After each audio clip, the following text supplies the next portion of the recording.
কথা বলবো না, আমি কথা বলবো। সেটা কত পার্সেন্ট করা যায় এটা আলোচনা সাপেক্ষ। তারপর তারা বলেছেন যে তাদের দ্বিতীয় ক্যাম্পাসে যে কার্যক্রম চলছে এই কার্যক্রম যাতে ত্বরান্বিত হয়। আমরাও এটা আশা করি যে খুবই শীঘ্রই তাদের কাজগুলো হবে যাতে তারা রিলোকেট করতে পারেন কেরানীগঞ্জে যেখানে আছে। এবং তাদের আরেকটি দাবি আছে বাজেট না কমানোর জন্য, এবং যে সামনের বাজেট আছে যাতে বাজেট বরাদ্দ তাদের বাড়িয়ে দেওয়া হয়। অন্যান্য বিশ্ববিদ্যালয়ের তুলনায় তাদের বাজেট অপ্রতুল তারা মনে করছেন।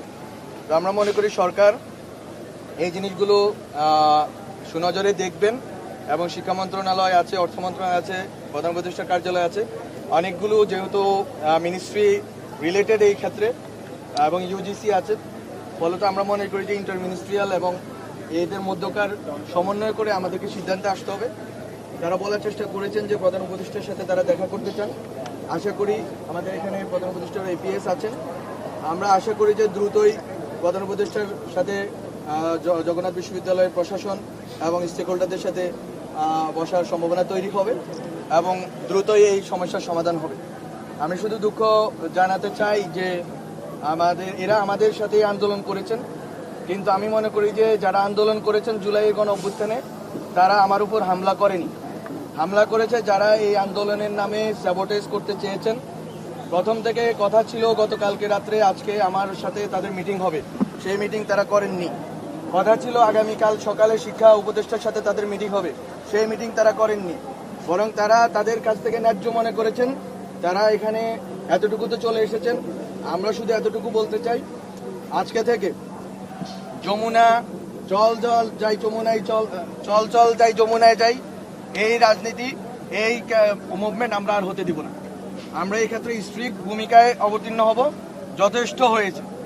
এবং যদি শিক্ষার্থীদের ভিতরে যারা এই কর্মকাণ্ড করেছেন তারা অনেক বড় ভুল করেছেন, তারা আমি মনে করি যে তাদের ভিতরে যারা স্যাবোটেজ করার অভিপ্রায় এখানে এসেছেন, শিক্ষার্থীদের উচিত তাদেরকে আলাদা করে রাখা এবং তাদেরকে চিহ্নিত করা, তাদেরকে শাস্তির আওতায় আনার ক্ষেত্রে সরকারকে প্রশাসনকে সহযোগিতা করা।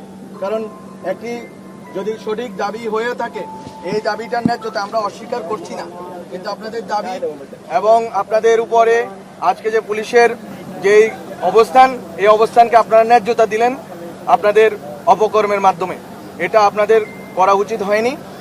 আমি মনে করি যে আপনারা সহনশীল। এবং একটি আমার সাথে যেটা হয়েছে আজকে, আমি এখানে আসার পরে একটি অংশ যাদেরকে আমি মনে করি স্যাবোটুর, যারা স্যাবোটেজ করার জন্য বিভিন্ন আন্দোলনে ঢুকে, আমি শুধু তাদের নাম আজ উল্লেখ করব না, মিডিয়ার দায়িত্ব, প্রশাসনের দায়িত্ব তাদের এবং তাদের রাজনৈতিক সংশ্লিষ্টতা খুঁজে বের করা।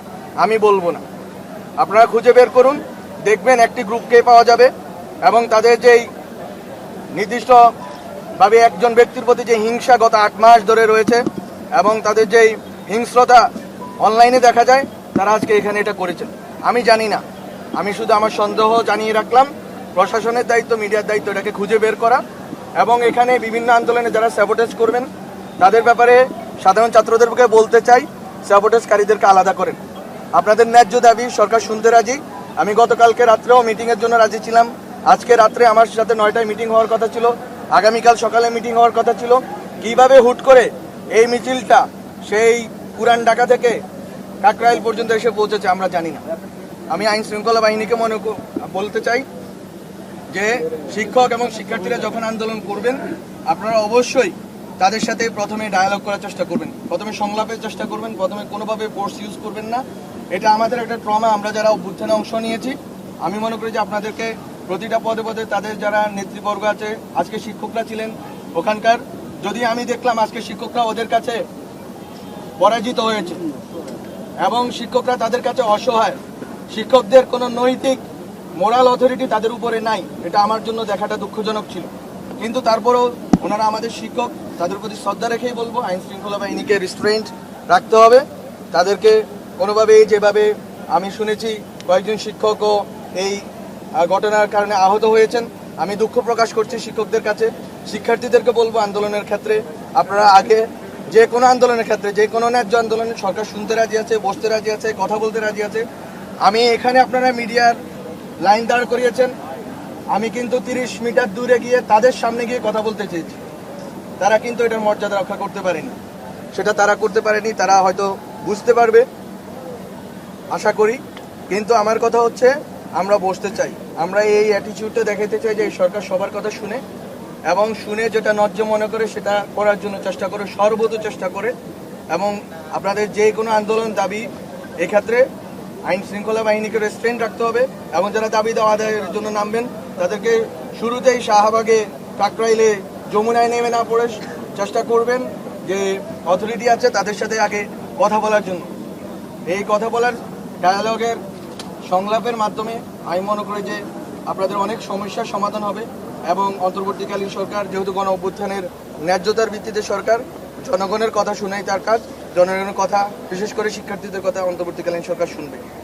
তো এই ছিল আমার পক্ষ থেকে, আপনাদের যদি কোনো প্রশ্ন থাকে নিব, বাট আমার পক্ষ থেকে কথা শেষ। জগন্নাথ বিশ্ববিদ্যালয়ের আবাসন সংকট সমাধানের জন্য আমরা ডক্টর মোহাম্মদ ইউনূস আজকে এই ব্যাপারে অবগত হয়েছেন, যেটা আমাদের জগন্নাথ বিশ্ববিদ্যালয়ের ভাইস চ্যান্সেলর মহোদয় বলেছেন এবং অন্যান্য শিক্ষা মন্ত্রণালয়ের যে রিলেভেন্ট মিনিস্ট্রিগুলো রয়েছে তারাও অবগত আছেন। আশা করি খুব দ্রুতই তাদের সংকট দূরীভূত হবে, বিশেষ করে বাজেটের ক্ষেত্রে। আর যেটা তাদের আবাসনের ক্ষেত্রে যেটা সেকেন্ড ক্যাম্পাস করার যে চেষ্টা আছে, সেই চেষ্টাটা আমরা মনে করি যে ত্বরান্বিত করার জন্য আমরা কিভাবে ব্যবস্থা নিতে পারি, আমরা স্টেক হোল্ডারদের সাথে বসবো। তো এই হচ্ছে আমার দিক থেকে, ধন্যবাদ আপনাদের।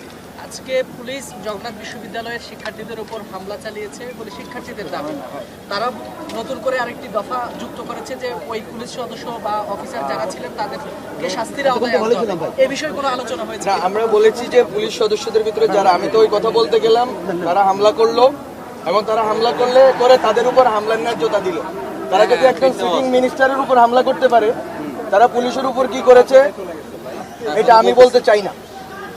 কিন্তু তারা যেহেতু এই কাজটা করেছে, তাদের প্রতিবাদের ধরন হইতে পারে আমি জানি না, কিন্তু আমি তো বললাম নির্দিষ্ট একটি গোষ্ঠী আছে, আমি সন্দেহ করছি, মিডিয়া প্রশাসন খুঁজে দেখুক। আর আমাদের দিক থেকে আমরা তো পুলিশকে যেটা বলার সবসময় বলি, যে কোনো সময় ছাত্রদেরকে এবং শিক্ষার্থী এবং শিক্ষকদেরকে কোনো আন্দোলনে এবং বিশেষ করে শ্রমিকদের আন্দোলনকে মোকাবেলা করার ক্ষেত্রে আপনাদের প্রথম রিসোর্ট নেওয়া উচিত ডায়ালগে, তারপরে অন্য কিছু। এবং এই ক্ষেত্রেও যদি কেউ উস্কানিমূলক কর্মকাণ্ড করে কিংবা স্ব উদ্যোগে বাড়াবাড়ি করে, আমরা পুলিশ প্রশাসনকে বলেছি তারা বিভাগীয় তদন্তের মাধ্যমে ব্যবস্থা নেবে।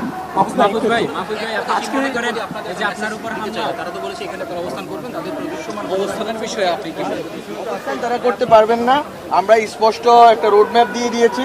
আজকে প্রফেসর ইউনূস বাইরে আছেন, উনি আসবেন, উনি বিসি মহোদয়ের সাথে বসবেন। দ্বিতীয় কথা হচ্ছে বাজেট পাস হবে, বাজেটে তাদের অ্যালোকেশন যাতে বাড়ে সেটার জন্য আমরা চেষ্টা করব যাতে আবাসন সংকট কমে। এখন এটা 1-2 দিনের বিষয় না, এটা যেহেতু অনেকগুলো মিনিস্ট্রি জড়িত, আমাদেরকে বারবার বসতে হবে, সমাধান খুঁজতে হবে। কিন্তু প্রফেসর ইউনূস স্যারের সাথে যে বসার ব্যাপারে তারা যে কথা বলেছেন যে তাদের যৌক্তিক দাবিটা উত্থাপনের ব্যাপারে, এটা তারা করবে আশা করি। তো এটা করার সুযোগ তারা পাবেন, যেটা আইপিএস সাহেব বললেন। তো আমি মনে করি এতটুকুই আমাদের দিক থেকে। অন্যান্য কার্যক্রম তো চলছে, যেমন সেকেন্ড ক্যাম্পাসের কার্যক্রম চলছে, কিন্তু কার্যক্রমটা ত্বরান্বিত করার বিষয় আছে। এখন এটা আমার যেহেতু মিনিস্ট্রি না, কিন্তু সরকারের পক্ষ থেকে আজকে অনেকজন উপদেষ্টা বাইরে আছেন, আমি বলার জন্য এসেছি। আমি আমার এতটুকু বলে গেলাম, বাকিটা অন্য সবগুলো মিনিস্ট্রি বসে ঠিক করবে এবং বিসি স্যার প্রধান উপদেষ্টার সাথে বসে ঠিক করবে।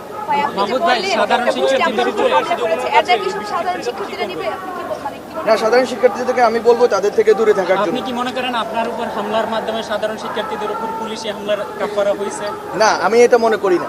আমি মনে করি যে এটা বরং পুলিশ আইন শৃঙ্খলা রক্ষার্থে যেই ভূমিকা রেখেছে, এই ভূমিকার ভিতরে যদি কোনো ব্যক্তি স্ব উদ্যোগে বাড়াবাড়ি অথবা উস্কানিমূলক করেন কোনো কর্মকাণ্ড, এটা বিভাগে, এটা কোনোটা কাপ পারে না।